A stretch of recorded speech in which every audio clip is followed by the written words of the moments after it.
താമരശ്ശേരിയിലെ വിദ്യാർത്ഥി മുഹമ്മദ് ഷഹബാസിനെ പ്രതികൾ അതിക്രൂരമായിട്ടാണ് മർദ്ദിച്ചത്. നഞ്ചക്കുൾപ്പെടെയുള്ളവയുമായി തലക്കടിച്ചു എന്നാണ് നമ്മൾ മനസ്സിലാക്കുന്നത്. വിദ്യാർത്ഥികൾ ഷഹബാസിനെ ക്രൂരമർദ്ദനത്തിലാണ് ഇരയാക്കിയത്. കുട്ടിയുടെ ഇൻക്വസ്റ്റ് നടപടികൾ ആരംഭിച്ചിട്ടുണ്ട്. വീട്ടിൽ നിന്ന് വി എസ് രഞ്ജിത്ത് നമുക്കൊപ്പം ചേരുന്നുണ്ട്. വി എസ് രഞ്ജിത്ത്, നമ്മൾ ഇപ്പോൾ റൂറൽ എസ് പിയുമായി സംസാരിച്ചപ്പോൾ അദ്ദേഹവും അത് സ്ഥിരീകരിക്കുന്നുണ്ട്. നഞ്ചക്കടക്കമുള്ള ആയുധങ്ങളുമായിട്ടാണ് ഈ കുട്ടിയെ ആക്രമിച്ചതെന്നാണ് മനസ്സിലാക്കുന്നത്. അതാണ് തലയ്ക്ക് ഇത്രയും വലിയ ക്ഷതം വരാനുള്ള കാരണവും. മാത്രവുമല്ല, ഈ കുട്ടിയെ കൊലപ്പെടുത്തും എന്ന ഒരു മുൻവിധിയോടുകൂടി അല്ലെങ്കിൽ ഒരു താല്പര്യത്തോടു കൂടിയാണ് സംഘം ചേർന്നത് എന്നത് ഈ ചാറ്റിൽ നിന്ന് വ്യക്തവുമാണ്. ആ കുട്ടി പറയുന്നുണ്ട്, ഈ മുഹമ്മദ് ഷഹബാസിനെ തല്ലിയ 5 പേരിൽ ഒരാൾ പറയുന്നുണ്ട്, മുഹമ്മദ് ഷഹബാസിനെ കൊല്ലുമെന്ന് ഞാൻ പറഞ്ഞിരുന്നില്ലേ, ഇപ്പോൾ നിങ്ങൾ കണ്ടോ, അവൻ്റെ കണ്ണ് കണ്ടോ എന്ന് ചോദിക്കുമ്പോൾ ആ ക്രൂരത അതിൽ നിന്ന് തന്നെ വ്യക്തമാവുന്നുണ്ടല്ലേ വി എസ് രഞ്ജിത്ത്? ഇപ്പോൾ പുതിയൊരു ഓഡിയോ ക്ലിപ്പ് കൂടി പുറത്തു വന്നിട്ടുണ്ട് ഡോക്ടർ അരുൺ. ആ ഓഡിയോ ക്ലിപ്പിൽ പറയുന്നത്, ഞാൻ വെറും കൈകൊണ്ട് കുത്തി എന്നുള്ളൊരു പ്രയോഗം നടത്തുന്നുണ്ട്. ഇവനെന്താ അടിക്കാൻ അറിയില്ല, ഞാൻ വെറും കൈകൾ കൊണ്ട് കണ്ണിന് കുത്തുകയായിരുന്നു എന്ന് പറയുന്നുണ്ട്. ഞാൻ ശരിക്കും തല്ലിയിരുന്നെങ്കിൽ ചത്തുപോയാനെ എന്നൊരു പ്രയോഗം കൂടി നടത്തുന്നുണ്ട്. അപ്പോൾ നന്നായിട്ട് തന്നെ മർദ്ദിക്കുകയും ഷഹബാസ് തിരിച്ചടിക്കാൻ പോലും പറ്റാത്ത വിധത്തിൽ നിസ്സഹായനായി നിന്ന് അടികൊള്ളുകയായിരുന്നു എന്നുള്ളത് ആ ഒരു സംഭാഷണത്തിൽ വ്യക്തമാണ്. അത് ഈ പറയുന്ന കുട്ടികൾ തമ്മിലുള്ള ചാറ്റിൻ്റെ മറ്റൊരു രൂപമാണ് ഇപ്പോൾ പുറത്തു വന്നിട്ടുള്ളത്. കുട്ടികൾ തന്നെ സമ്മതിക്കുന്നുണ്ട്, ഈ ഷഹബാസിനോട് മാത്രമായി പ്രത്യേകിച്ച് എന്തെങ്കിലും ശത്രുത ഉണ്ടായിട്ടല്ല. ഈ MJ ഹയർ സെക്കൻഡറി സ്കൂളിലെ കുട്ടികൾ ഒന്നാകെ വരുന്നു. അതിൽ കുറച്ചധികം കുട്ടികളുണ്ടായിരുന്നു. മറ്റ് സ്കൂളുകളിൽ നിന്ന് 5 കുട്ടികളുണ്ടായിരുന്നു. ഈ 5 കുട്ടികൾ ചേർന്നാണ് ഇവരെ കൈകാര്യം ചെയ്തത്. അതിൽ ഷഹബാസിനെയാണ് കയ്യിൽ കിട്ടിയത് എന്നാണ് നമുക്ക് മനസ്സിലാക്കാൻ സാധിക്കുന്നത്. കാരണം ഈ കുട്ടികൾ ഷഹബാസിനെ മാത്രം ലക്ഷ്യം വെച്ച് വന്നതല്ല എന്നുള്ളതാണ് ഇപ്പോൾ ഈ കൂട്ടുകാരിൽ നിന്ന്. ഇപ്പോൾ അല്പം മുമ്പ് ഷഹബാസിൻ്റെ കൂട്ടുകാരൊക്കെ ഇവിടെ വന്നിരുന്നു. അപ്പോൾ അവരിൽ നിങ്ങൾക്ക് മനസ്സിലാക്കാൻ സാധിക്കുന്നത് ഷഹബാസിനെ മാത്രം ലക്ഷ്യം വെച്ചുകൊണ്ട് വന്ന കുട്ടികളായിരുന്നില്ല. ഈ MJ ഹയർ സെക്കൻഡറി സ്കൂളിലെ കുട്ടികളെല്ലാവരും കൂടി ഒരുമിച്ച് വന്നു. ആ കൂട്ടത്തിൽ ഷഹബാസും ഉണ്ടായിരുന്നു. തിരിച്ച് അവരെ ആക്രമിക്കാൻ അല്ലെങ്കിൽ അവരുമായി ഈ പറയുന്ന പ്രശ്നമുണ്ടായിരുന്ന പ്രതികാരമുണ്ടായിരുന്ന മറ്റൊരു ടീം കൂടി ഉണ്ടായിരുന്നു. അതിൽ കുറച്ച് പേര്, അതിൽ 5 പേര്, ആ 5 പേരാണ് കസ്റ്റഡിയിൽ എടുത്തിട്ടുള്ളത്. ഈ 5 പേരും ചേർന്ന് മർദ്ദിച്ചതിൽ ഷഹബാസിന് വളരെ ക്രൂരമായ രീതിയിൽ തന്നെ മർദ്ദനമേറ്റിട്ടുണ്ട്. ഈ കുട്ടിയുടെ വാക്കുകളിൽ തന്നെ വ്യക്തമാണ്, നന്നായിട്ട് കണ്ണിന് കുത്തി എന്ന് പറഞ്ഞാൽ തലയ്ക്ക് തന്നെ ആയിരിക്കണം പരിക്കേറ്റിട്ടുണ്ടായിരിക്കുക. തലയ്ക്ക് ഇടിച്ചു എന്ന് പറയുന്നത് അത് സാധാരണഗതിയിൽ മാരകമായി ഇടിക്കുക എന്ന് പറയുന്നത് മരിക്കാൻ കണക്കാക്കി തന്നെ ഇടിക്കുക എന്ന രീതിയിലാണ്. അപ്പോൾ കുട്ടികളുടെ പ്രതികാരം അല്ലെങ്കിൽ കുട്ടികളുടെ ആ സമയത്തുണ്ടായൊരു ഇൻറ്റൻഷൻ ഒരുപക്ഷെ കൊല്ലുക എന്നുള്ളതായിരിക്കില്ല, പക്ഷേ വളരെ ക്രൂരമായ രീതിയിലാണ് മർദ്ദനം ഏറ്റിട്ടുള്ളത് എന്നുള്ളത് ഈ കുട്ടിയുടെ ശബ്ദ സംഭാഷണത്തിൽ തന്നെ വ്യക്തമാവുന്ന ഒരു കാര്യമാണ്. വൈകിട്ട് ഒരു 6:30ക്കാണ് ഈ കുട്ടി തിരിച്ചെത്തുന്നത്. വൈകിട്ട് ഒരു 4 മണിയോടുകൂടി വീട്ടിൽ നിന്ന് ഈ വൈകുന്നേരത്തെ ചായക്കുള്ള പലഹാരം വാങ്ങാൻ വേണ്ടി പുറത്തു പോയതാണ് ഷഹബാസ്. പക്ഷേ ഷഹബാസിനെ മറ്റൊരു സഹപാഠി വന്ന് ബൈക്കിൽ കൂട്ടിക്കൊണ്ടുപോകുന്നു. ആ സമയത്ത് MJ ഹയർ സെക്കൻഡറി സ്കൂളിലെ മറ്റു കുട്ടികളെല്ലാവരും ചേർന്ന് ഇത്തരത്തിലൊരു പ്ലാനിങ് നേരത്തെ നടത്തിയിട്ടുണ്ടാവണം അവിടെ പോകാൻ വേണ്ടിയിട്ടുള്ള. അങ്ങനെ ആ പ്ലാനിങ്ങിൻ്റെ ഭാഗമായി ഷഹബാസ് മാറുകയും അവിടെ വെച്ചുണ്ടായ സംഘർഷത്തിൽ ഷഹബാസിന് നല്ല രീതിയിൽ പരിക്കേൽക്കുകയും ചെയ്തു എന്നുള്ളതാണ് ഇപ്പോൾ മനസ്സിലാക്കാൻ വേണ്ടി സാധിക്കുന്നത്. അതിൻ്റെ കാരണം ഈ ട്യൂഷൻ സെൻറ്ററിൽ ഉണ്ടായിട്ടുള്ള പാട്ട് വെച്ചതുമായി ബന്ധപ്പെട്ട അന്ന് അവിടെ ഉണ്ടായ കൂവലും അതിൻ്റെ പ്രതികാരവും ഒക്കെ തന്നെയാണ്. പക്ഷേ ആ പ്രതികാരം കുട്ടികളിൽ എങ്ങനെയാണ്, ഈ അധ്യാപകരൊക്കെ ചേർന്ന് ശാന്തരാക്കി അയച്ച കുട്ടികളാണ്. പക്ഷേ പിന്നീട് ഈ സോഷ്യൽ മീഡിയയിലുണ്ടായ ചാറ്റിങ്ങിലൂടെയും അതുപോലെ ഇൻസ്റ്റഗ്രാമിൽ ചാറ്റിങ്ങുകളാണ് ഇപ്പോൾ പുറത്തു വരുന്നത് മുഴുവൻ.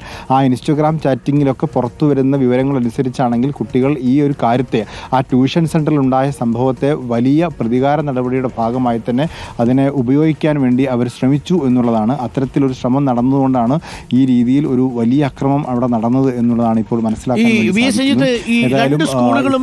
നടപടികൾ. നേരത്തെ വിദ്യാർത്ഥികൾക്കിടയിൽ ഏതെങ്കിലും സ്പർദ്ധയോ വൈരാഗ്യമോ അങ്ങനെ എന്തെങ്കിലും ഉണ്ടായിരുന്നോ? സ്കൂളുകൾ തമ്മിൽ പരസ്പരം തല്ലുകൂടുന്നതായിട്ട് ഞാൻ ഹെഡ് മിസ്റ്റേഴ്സുമായിട്ട് ചോദിക്കുമ്പോൾ ഹെഡ് മിസ്റ്റർ തുറന്നു പറയുന്നില്ലെങ്കിലും അങ്ങനെയൊന്നും ഇപ്പോൾ ഉണ്ടായിരുന്നില്ല. പക്ഷേ ഇവരെയൊക്കെ പഠിക്കാനായിട്ട് അതാതിടങ്ങളിൽ തിരിച്ചു വിടുകയായിരുന്നു. സമാധാനത്തോടു കൂടിയാണല്ലോ ഈ വർഷം നമ്മൾ പിരിയുന്നത് എന്ന ആശ്വാസമൊക്കെ മിനി ടീച്ചർ പങ്കുവയ്ക്കുകയും ചെയ്തു. നേരത്തെ നമ്മൾ ഈ ട്യൂഷൻ സെൻറ്ററിൻ്റെ പ്രതിനിധിയുമായി സംസാരിക്കുന്ന സമയത്ത് ഇവരെയൊക്കെ വീട്ടിൽ കൊണ്ടുവിട്ടു എന്നാണ് പറയുന്നത്. ഈ 5 കുട്ടികളെയും വീട്ടിൽ തന്നെ കൊണ്ടുവിട്ടു, കുഴപ്പക്കാരായിരിക്കുന്ന കുട്ടികളെ വീട്ടിൽ തന്നെ കൊണ്ടുവിട്ടു എന്നാണ് പറയുന്നത്.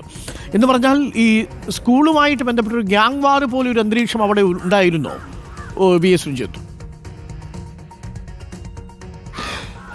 തീർച്ചയായിട്ടും ഉണ്ടായിരുന്നു. അല്പം മുമ്പ് ഈ ഹെഡ് മിസ്സസിൻ്റെ പ്രതികരണം വന്നയുടൻ നമുക്കൊരു കോൾ വന്നിരുന്നു. ആ നമ്പർ അവിടെ അവൈലബിൾ ആണ്. ആ കോൾ വന്നയുടൻ നാട്ടുകാരനായിട്ടുള്ളൊരു വ്യക്തി പറയുന്നത് ഞങ്ങൾ കൺമുമ്പിൽ കാണുന്നതാണ് ഇവിടുത്തെ പല സ്കൂളുകളും തമ്മിലുള്ള പ്രതികാരത്തോടു കൂടി കുട്ടികൾ പരസ്പരം ഗ്യാങ് ആയി പരസ്പരം അടികൂടുന്ന കാര്യം. അതിൽ എം ജെ ഹയർ സെക്കൻഡറി സ്കൂളും താമരശ്ശേരി ഹയർ സെക്കൻഡറി സ്കൂളും അതുപോലെ കൊടുവള്ളിയിലെ സ്കൂളും ഒക്കെ ഉണ്ട്. ആ സ്കൂളുകളിലെ കുട്ടികൾ തമ്മിലുള്ള ഇത്തരത്തിലുള്ള ഒരു ലഹള അല്ലെങ്കിൽ ഗ്യാങ് വാർ എന്ന് പറയുന്നത് കുട്ടികളിൽ നേരത്തെയൊക്കെ കോളേജുകളിൽ ഇത്തരത്തിലുള്ള ഗ്യാങ്ങുകൾ ഉണ്ടാവുകയും ആ ഗ്യാങ്ങുകൾ പരസ്പരം ഇത്തരത്തിൽ സംഘർഷം ഉണ്ടാവുകയൊക്കെ ചെയ്യാറുണ്ടായിരുന്നു. അപ്പോൾ ഈ കോളേജുകളിലുള്ള അല്ലെങ്കിൽ പ്ലസ് ടു തലത്തിൽ പോലും അത്തരത്തിൽ ഗ്യാങ്ങുകൾ കുറവാണ്. അത്തരം ഗ്യാങ്ങുകൾ ഒരു സ്കൂൾ തലത്തിലേക്ക് ഹൈസ്കൂൾ തലത്തിലേക്ക് വരുന്നു അല്ലെങ്കിൽ അങ്ങനെ ഗ്യാങ് വാർ ടൈപ്പ് ഉണ്ടാവുന്നു. നേരത്തെയൊക്കെ നമ്മൾ സിനിമകളുടെ സ്വാധീനമൊക്കെ പറയുന്നു.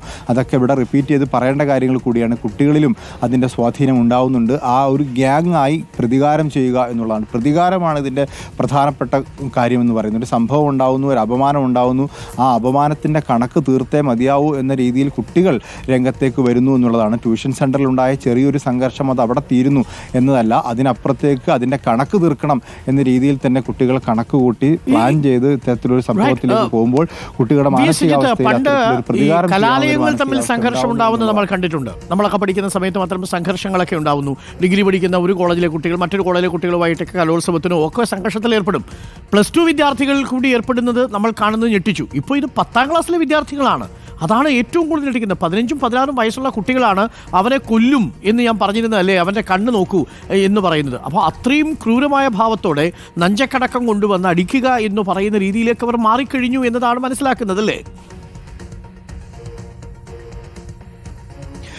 തീർച്ചയായിട്ടും ഈ പ്രതികാരദാഹം ഉണ്ടായി എന്നുള്ള ടീമായി വരികയും ആ ടീമിനെ കൈകാര്യം ചെയ്യുക എന്നുള്ളതാണ്. ഞാൻ എത്രയാളെ കൈകാര്യം ചെയ്തു എന്നുള്ള മട്ടിലുള്ള ഈ വീരവാദം മുഴക്കുന്ന ഓഡിയോ സംഭാഷണങ്ങൾ കേൾക്കുമ്പോൾ ഞാൻ ഒറ്റയ്ക്കാണ് കൈകാര്യം ചെയ്തത്, അല്ലെങ്കിൽ ഞങ്ങൾ 5 പേരും അവർ 50 പേരും ഉണ്ടായിരുന്നു, ഞങ്ങൾ 5 പേര് 50 പേരെ കൈകാര്യം ചെയ്തു. ഇതൊക്കെ പണ്ട് കാലത്ത് നേരത്തെ ഗുണ്ടാസംഘങ്ങൾ തമ്മിലോ അല്ലെങ്കിൽ കോളേജിലെ കുട്ടികൾ തമ്മിലോ ഒക്കെ ഉണ്ടായിരുന്ന മുതിർന്ന ആളുകൾ തമ്മിലുണ്ടായിരുന്ന സംഘർഷത്തിൻ്റെ ഭാഷയാണ്.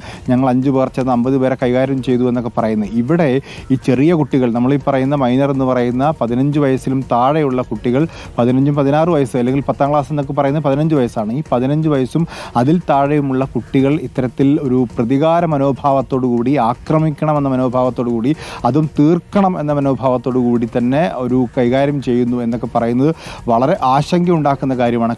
കാരണം കുട്ടികളുടെ മനോഭാവങ്ങളിൽ ചെറിയ എന്തെങ്കിലും ദേഷ്യം ഉണ്ടായാൽ 1-2 അടിപിടി ഉണ്ടാവുന്നു, അത് അവിടെ അവസാനിക്കുന്നു, പിന്നീട് സൗഹൃദങ്ങൾ വീണ്ടും പഴയ പോലെ ആവുന്നതൊക്കെയാണ് നമ്മൾ സ്കൂളുകളിലൊക്കെ കണ്ടിട്ടുള്ളത്. അതിന് പകരം ഇത്തരത്തിൽ വലിയ തോതിൽ ഈ സംഘർഷത്തിലേക്ക് പോവുകയും പ്രതികാര മനോഭാവത്തോടു കൂടി കുട്ടികൾ പെരുമാറുകയും ചെയ്യുന്നു എന്നുള്ളതും, അത് ഈ ഗാങ് വാറുകൾ അത് ഈ സ്കൂളുകൾ തമ്മിൽ ഉണ്ടായിരുന്നു എന്നുള്ള പ്രദേശവാസികളുടെ ഈ സാക്ഷ്യം കൂടിയാകുമ്പോൾ സ്വാഭാവികമായിട്ടും അതൊട്ടും അംഗീകരിക്കാൻ പാടില്ലല്ലോ. അങ്ങനെ ഗ്യാങ് വാറൊക്കെ നേരത്തെ നടക്കുന്നുണ്ടെങ്കിൽ സ്ഥലത്തെ പോലീസ്, അതേപോലെ PTA, സ്കൂൾ അധികൃതർ ഇതെല്ലാം ഇവരും കൃത്യമായിട്ട് ഇടപെട്ട ആ പ്രശ്നങ്ങൾ അവസാനിപ്പിക്കേണ്ടതാണ്. അതല്ലാതെ അതിങ്ങനെ വിദ്യാർത്ഥികൾക്ക് കണക്ക് തീർക്കാൻ അങ്കത്തട്ടിൽ ബസ് സ്റ്റാൻഡിലൊക്കെ പോയി അങ്കത്തട്ടുണ്ടാക്കാനും അവിടെ ഈ പറയുന്ന പരസ്പരം വെട്ടി മരിക്കാനുമുള്ള സാഹചര്യം ഒരുക്കുകയല്ലല്ലോ വേണ്ടത്. നമുക്ക് നാട്ടുകാരുടെ പ്രതികരണങ്ങൾ കൂടി എടുക്കാം. ഇത്തരം ഗ്യാങ് വാറിൻ്റെ ഒരു പശ്ചാത്തലം താമരശ്ശേരിയിൽ ഉണ്ടായിരുന്നു എന്നതുകൂടി അന്വേഷിക്കാവുന്നതാണ്.